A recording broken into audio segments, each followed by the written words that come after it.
성도님은 하나님의 은혜를 알고 계십니까? 우리가 모두 죄인입니다. 우리의 죄값으로 우리는 구원받을 수 없습니다. 영벌을 받아서 영원한 감옥에 갇혀야 됩니다. 그런데 예수 그리스도의 은혜로, 즉 하나님의 은혜로 죄사함 받고 구원받았습니다. 이 은혜를 절대 잊어버려서는 안 될 줄로 믿습니다. 창세기에 저주받은 가인이 등장을 합니다. 가인은 하나님께 예배를 엉터리로 드렸습니다. 그래서 하나님이 예배를 받지 않자 자기 잘못은 깨달지 못하고 동생 때문에 하나님이 내 예배를 받지 않았다 이렇게 생각하고 오해하고 동생을 시기하고 질투해서 죽였습니다. 하나님께서 가인에게 나타나셔서 동생이 어디냐고 묻자 거짓말을 합니다. 내가 동생을 지키는 자입니까? 자기가 죽여놓고 땅에 묻어놓고는 내가 동생을 지키는 자입니까? 하고 거짓말을 해요. 하나님께서는 그의 죄를 물어서 저주받게 하고 방황하고 유리하는 자가 되게 하고 그의 후손도 저주의 자녀가 되게 선포하십니다. 이 가인의 죄를 우리가 보면서 저건 가인만 죄를 짓는 게 아닙니다. 우리도 가인처럼 똑같이 날마다 같은 죄를 짓고 있습니다. 하나님 앞에 예배를 하나님이 기뻐하시도록 드리지 못하고 내 마음대로 내 생각대로 예배를 드렸다고 생각을 하고 가인처럼 예배를 드리고 또 사람을 시기하고 질투하고 미워하고 이런 일들이 우리 삶 속에 만연해 있습니다. 뿐만 아니라 하나님 앞에 정직하지 못하고 죄를 숨기고 감추고 거짓말하고 이런 것들이 생활화되어 있습니다. 우리가 바로 가인 같은데 하나님께서 가인처럼 심판해 버리지 아니하시고 우리 죄를 용서해 주시고 구원해 줬다는 이 사실, 이게 바로 하나님의 은혜인 줄로 믿습니다. 룻기서에 보면 룻이라는 여인이 나옵니다. 이 여인은 모압 여인인데 모압으로 이주해온 이스라엘 남자 말론과 결혼을 했습니다. 이 당시의 결혼은 조원입니다. 10대 중반에서부터 후반 사이에 결혼을 해요. 그래서 굉장히 일찍 결혼을 해요. 아무것도 모르는 철부지 아이인데 이제 결혼하면 뭔가 행복하겠다 생각을 하고 결혼을 했는데 남편이 아이도 아직 출산하지 않았는데 죽어버립니다. 시아버지도 죽어버리고 결혼한 시동생도 죽어버리고 그래서 세 가부가 한 집에 살아요. 얼마나 불행한 일입니까? 행복할 줄 알았는데 불행이 찾아온 거죠. 그래서 그들은 많이 울었을 것입니다. 왜 우리 팔자는 이렇게 기구하냐고 통곡을 했을 것입니다. 그들은 각각 자기 살 길을 찾아갑니다. 그래서 시어머니인 나오미도 자기 고향 베들레헴으로 돌아가고 또 동생 댁 가부도 자기 살 길로 가고 이제 룻은 어디로 갈까 하다가 시어머니 따라서 갈 데가 없어서 이제 예루살렘으로 이국 땅으로 갑니다. 그곳에 가서 뭐 좋은 일이 있느냐? 성경에 보니까 남의 집 가서 밀을 비면은 그 밀 이삭 주워가지고 그놈 갖다가 빻아가지고 먹고 살고 시어머니와 같이 먹고 살고 남의 집 가서 빨래나 해주고 가서 일이나 해주고 이런 고달픈 삶을 젊은 나이에 시작을 합니다. 이렇게 평생을 살아야 될 텐데 하나님의 특별한 은혜로 보아스를 만나서 결혼을 하게 되고 자녀를 낳고 살았는데 그 손자 중에 다윗이 태어납니다. 그래서 이스라엘의 왕이 됩니다. 얼마나 놀라운 일입니까? 다윗이 왕이 되는 것을 볼 수가 있는 거죠. 이렇게 하나님의 은혜로 롯이라는 사람이 살았어요. 우리가 롯처럼 세상을 힘들게 사는 사람들입니다. 행복을 바라고 열심히 사는데 행복하기보다는 불행이 더 많이 찾아옵니다. 더 힘든 일들이 고난이 더 많이 찾아와요. 그래서 날마다 혼자서 펑펑 울 일들이 생기는 거죠. 이런 일이 생기고 힘들게 살아갈 때 우리는 하나님 은혜로 교회 나와서 하나님의 말씀을 듣고 하나님이 우리에게 새로운 하나님 나라를 만들어 주시고 그곳에서 영생을 얻어서 영원히 살겠다는 약속을 믿습니다. 이 하나님의 새로운 약속을 믿고 우리는 하나님의 말씀을 따라 새로운 삶을 살고 있는 것입니다. 하나님의 은혜로 우리는 구원받았어요. 롯이 보아스를 만나서 새로운 삶을 살듯이 우리는 예수님을 만나서 새로운 삶을 살고 있는 것입니다. 이것이 전적으로 하나님의 은혜인 줄로 믿습니다. 창세기에 보면 아브라함의 조카 롯 이야기가 나와요. 룻하고 롯은 다릅니다. 롯 이야기가 나와요. 룻은 여자고 롯은 남자입니다. 그는 아버지가 일찍 돌아가셨어요. 그래서 삼촌 아브라함 밑에서 자랍니다.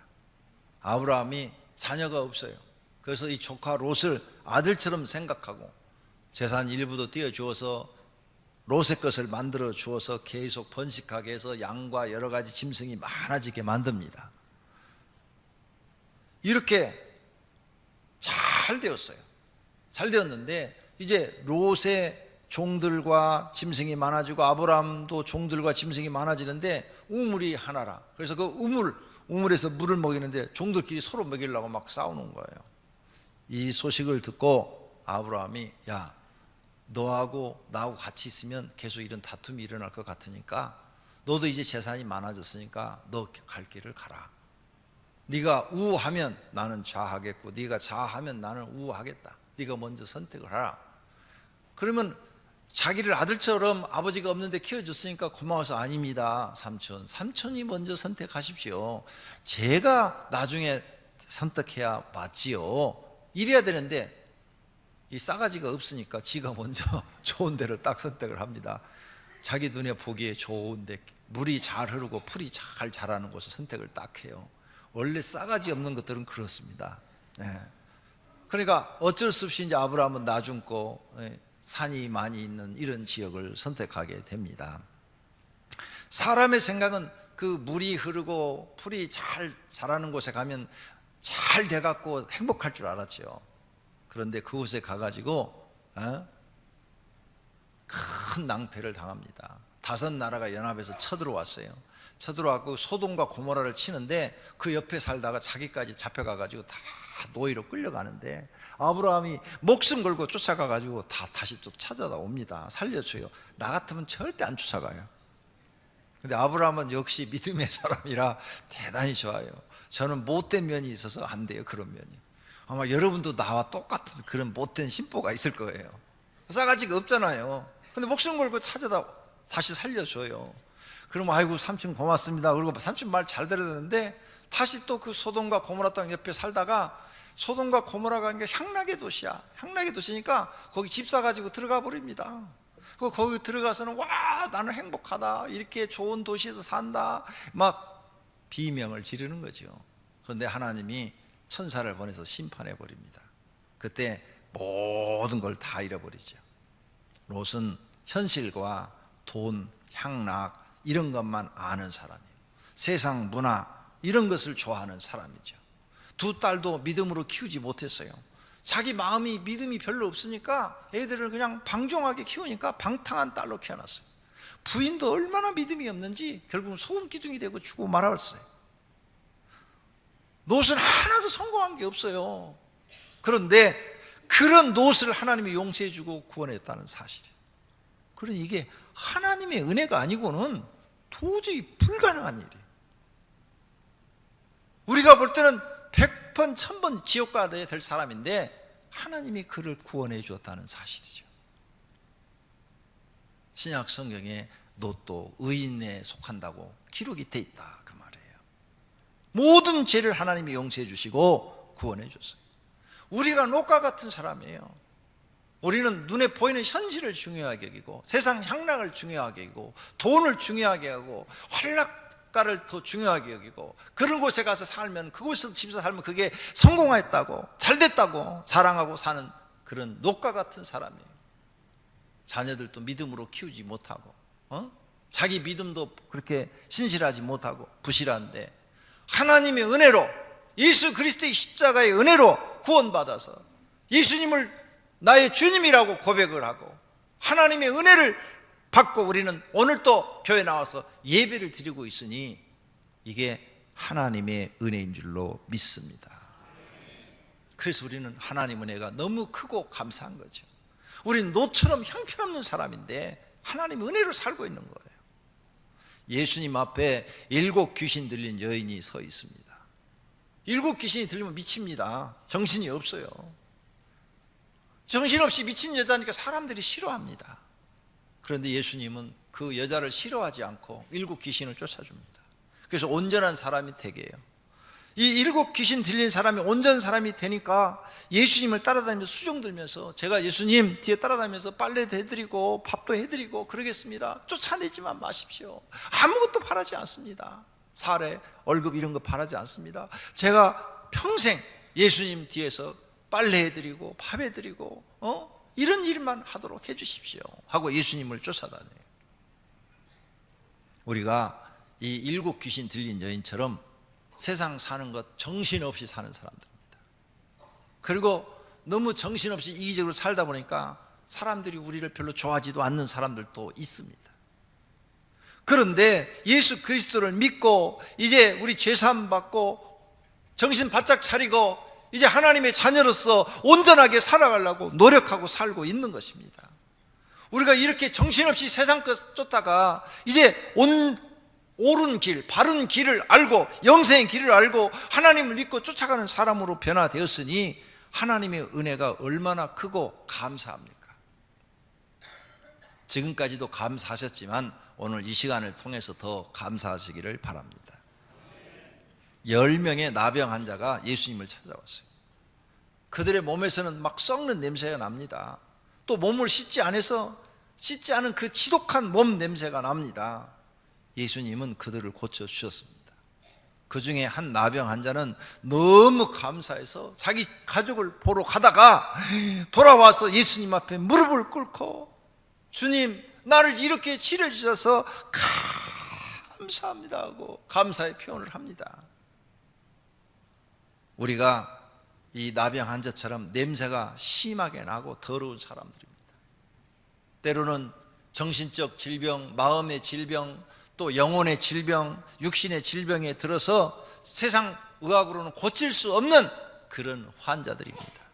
그런데 예수님 믿고 마음의 평안도 얻고 영혼도 치료받고 또 정신적으로도 안정되고 그리고 육체의 병도 치료받은 사람들도 있습니다.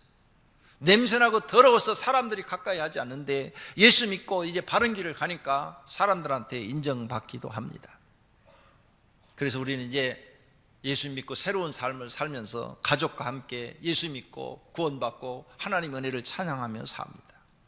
이러니 하나님의 은혜가 얼마나 큽니까? 절대로 하나님의 은혜를 잊으시면 안 됩니다.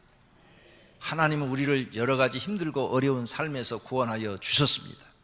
그러니 하나님의 은혜를 잊으면 안 됩니다. 그런데 하나님의 은혜를 너무 쉽게 잊어버리는 사람들이 있습니다. 바울 사도가 말합니다. 내가 나된 것은 하나님의 은혜로 된 것이니 내게 주신 그의 은혜가 하나님의 은혜가 헛되지 아니하여 하나님이 내게 은혜 주신 것을 나는 그것을 기억하고 그 은혜가 헛되지 않기 위해서 다른 사도들보다도 내가 더 많이 하나님을 위하여 예수님을 위하여 내 목숨을 걸고 일을 했다는 거예요. 내가 한 것이 아니요 그렇게 일한 것까지도 나와 함께 하신 하나님의 은혜라 이렇게 말을 했습니다. 한때는 잘못된 성경 지식을 가지고 예수님을 메시아라고 말하는 사람들을 막 핍박하고 그들을 잡아 죽이고 스데반 집사를 죽이는데 자기가 제일 먼저 증인이 되고 그리고 또 다른 예수 믿는 사람들을 잡아 죽이려고 다메섹으로 가기도 하고 이런 못된 짓을 많이 했는데 그런데도 하나님은 바울의 죄를 용서해 주시고 바울을 제자로 삼아 하나님의 복음을 전하는 사도로 써주심에 감사해서 그는 하나님이 그 은혜를 너무 크게 생각하여 나는 이제 이 하나님의 은혜를 갚기 위해서는 내 목숨도 아끼지 않고 하나님께 드려야 되겠다 이렇게 결심을 합니다. 그리고 나는 결혼을 하지 않겠다. 왜? 결혼하면 하나님보다 아내를 더 사랑하니까. 그 다음에 자녀가 태어나면 또 하나님보다 자녀를 더 사랑하니까 나는 결혼하지 않겠다. 이렇게 결심을 하고 나는 오직 예수님만 사랑하고 하나님만 사랑하겠다, 이런 결심 속에서 일생을 삽니다. 그리고 기꺼이 하나님을 위해서 자기 목숨을 탁 던져서 순교자가 됩니다. 그런 신앙 고백을 바울이 합니다. 나의 달려갈 길과 주 예수께 받은 사명, 곧 하나님의 은혜의 복음을 증언하는 일을 마치려 하면은 나의 생명조차 조금도 귀한 것으로 여기지 아니하노라. 내 생명을 들여서라도 나는 하나님이 내게 맡겨준 이 직분을 감당하겠다. 그게 내가 하나님의 은혜를 갚는 것이다. 이렇게 고백을 하고 있는 것입니다. 성도님들도 이런 분들이 되시기를 바랍니다. 덴마크 웰리라는 세계적인 유명한 안과 의사가 있었습니다. 그는 성경을 읽다가 하나님의 은혜로 제사함 받고 구원받는다는 것을 깨닫고 하나님 앞에 회개하고 진심으로 하나님을 믿었습니다. 그리고 하나님의 은혜를 갖기 위해서 돈 버는 의사직을 포기하고 신학교에 들어가서 공부하는 목사가 돼서 선교사로 파송되기를 원했습니다. 세계에서 가장 못 살고 힘든 곳으로 선택하여 보내달라고 요청을 했습니다. 그는 의사로서 편안한 생활, 그리고 돈을 많이 버는 돈도 포기하고 명예도 다 버렸습니다. 그는 자신을 위해 십자가에 의해서 피 흘려 돌아가신 예수 그리스도의 은혜를 갖기 위해서 복음을 전하는 선교사가 되었습니다. 그의 소원대로 인도네시아 자바섬으로 파송되어 그곳에 가서 교회를 세우고 그곳에서 복음을 전하고 그곳에 눈병 걸린 사람들의 눈을 치료해 주었습니다. 30년 동안 그는 그곳에 가서 헌신을 했습니다. 그래서 이제 나이가 많아 은퇴하게 되었답니다. 이 사실이 네덜란드에 퍼져서 네덜란드 여왕이 감동을 하고 그를 데려다가 최고의 훈장을 수여했다고 합니다. 이렇게 하나님의 은혜를 갚으려는 사람들이 있습니다. 우리는 무엇으로 하나님의 은혜를 갚아야 할까요? 오늘 이 시간에 한번 생각해 보시기를 바랍니다. 수많은 사람들이 실패하였고 결함이 있습니다. 위대한 하나님의 종들도 마찬가지로 실패와 결함이 있습니다. 베드로는 주님을 부인했을 뿐 아니라 저주까지 했습니다. 그런데도 예수님이 제자로 썼어요.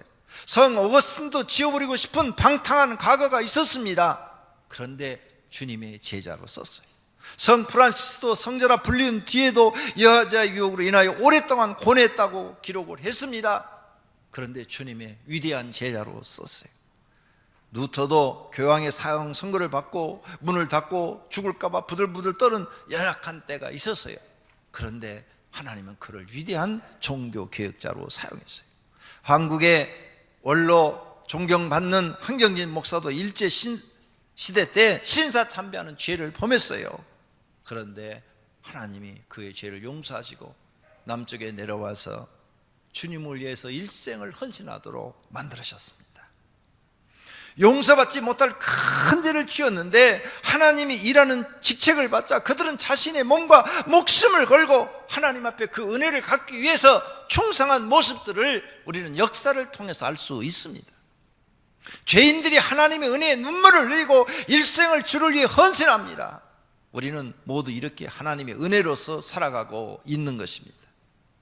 성도님들도 하나님의 은혜로 살고 있습니다.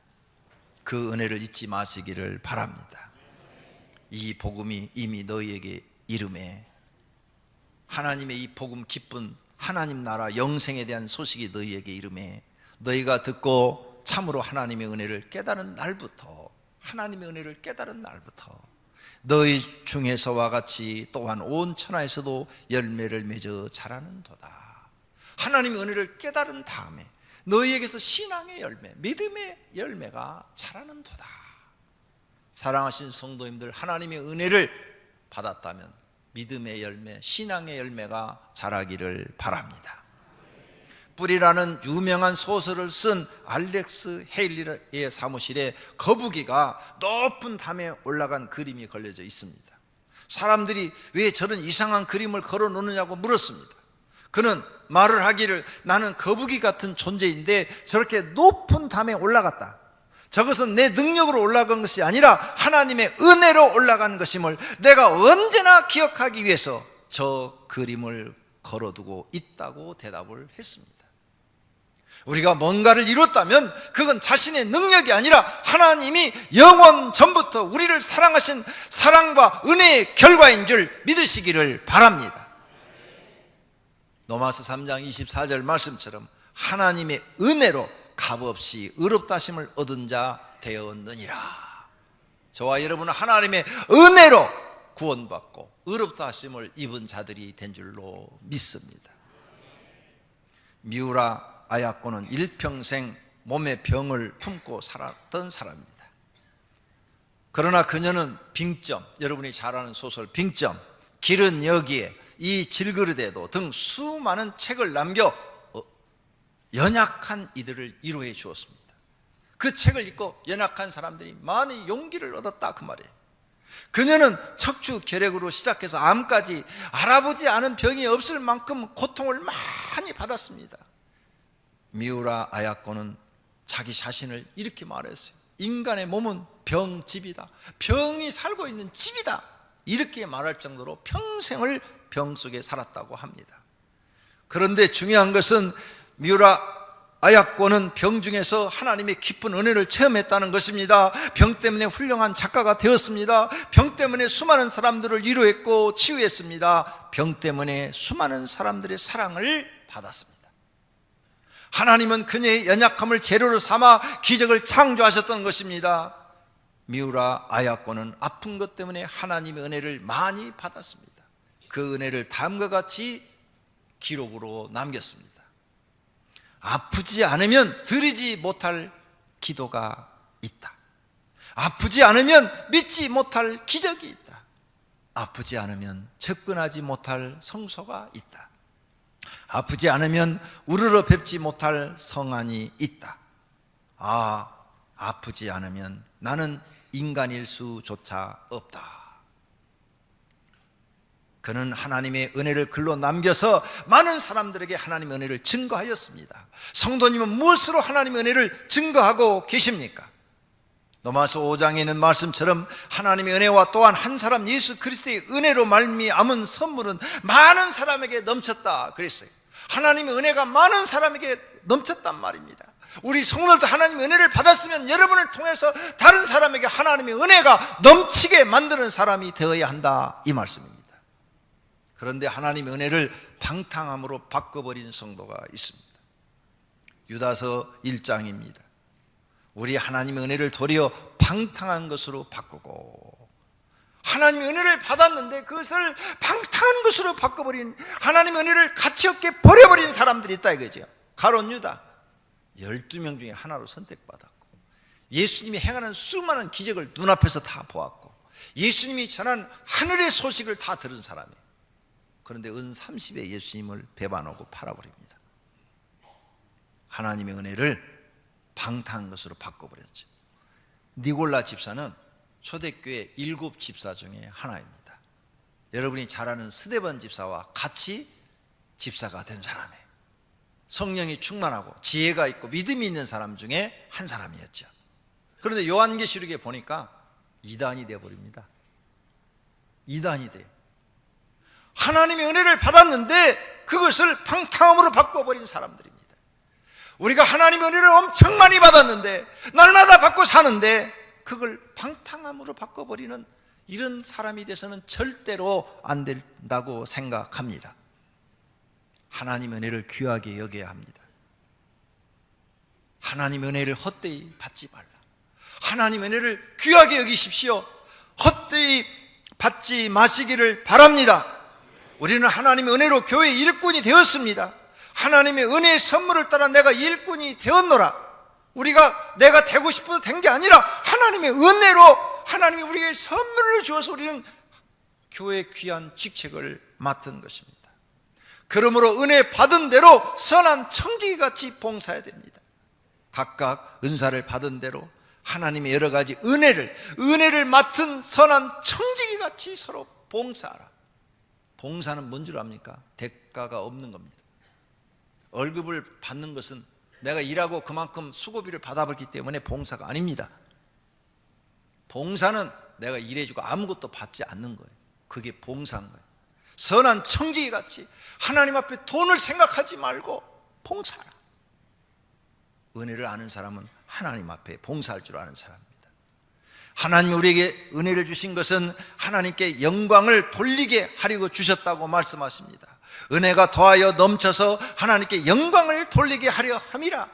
우리에게 은혜를 주시고 은혜를 자꾸 더해 주시고 또 더해 주시고 하는 것은 너를 통해서 하나님께 영광을 돌리게 하려고 하나님이 은혜를 계속 공급하고 계신다는 겁니다. 우리는 이 사실을 잊어버려서는 안 됩니다. 그러므로 은혜 받은 사람들은 나를 통해서 하나님의 은혜를 계속 다른 사람에게 알리고 그 알리는 것이 하나님께 영광을 돌리는 것입니다. 하나님의 은혜 안에 사는 사람에게 몇 가지 특징이 있습니다. 첫째는 자신의 부족을 항상 깨닫고 있습니다. 나는 부족한 사람이야. 나는 아무것도 할 줄 몰라. 내가 지금 할 수 있는 건 다 하나님의 은혜야, 은혜. 둘째는 언제나 겸손합니다. 셋째는 자기 중심이 아니라 주님 중심의 삶을 삽니다. 그래서 하나님의 은혜를 깨달은 사람은 자기가 없어요. 자기 고집이 없어요. 자기 생각이, 자기 주관이 없어요. 그저 나는 없어요. 나는 하나님 앞에 아무것도 없어요. 그냥 하나님 시킨 대로 순종할 뿐이에요. 이렇게 바뀌는 거예요. 하나님의 은혜를 아는 사람은 넷째로 은혜 아래 살고 있기 때문에 항상 쉬지 않고 감사 기도를 드립니다. 감사해요, 감사해요. 나 같은 게 뭐라고 이렇게 하나님이 써주셔요. 나 같은 죄인을 하나님이 나처럼 이렇게 일을 시키시는지 모르겠어요. 감사합니다, 감사합니다, 감사합니다. 감사밖에 모르는 사람. 하나님의 은혜를 아는 사람은 정말 감사밖에 모릅니다. 여러분이 지금 불만 불편이 많아요? 여러분은 하나님의 은혜가 지금 뭔지를 모르는 겁니다. 여섯 번째로 하나님의 은혜를 아는 사람은 그 은혜를 갚으려고 자기의 몸과 물질을 들여서 하나님 앞에 헌신합니다. 이런 사람이 진짜로 하나님의 은혜를 알고 있는 사람입니다. 하나님의 은혜를 잊지 마시고 은혜가 더 은혜되게 하시는 것은 하나님의 은혜를 다른 사람에게 입만 열면 전하는 것입니다. 하나님을 위해 몸과 물질을 들여 하나님의 뜻을 이루어 드리는 일입니다. 항상 자신을 감추고 교회에 충성하는 것입니다. 모두가 하나님의 은혜를 은혜되게 하시기를 축원합니다. 찬양하겠습니다.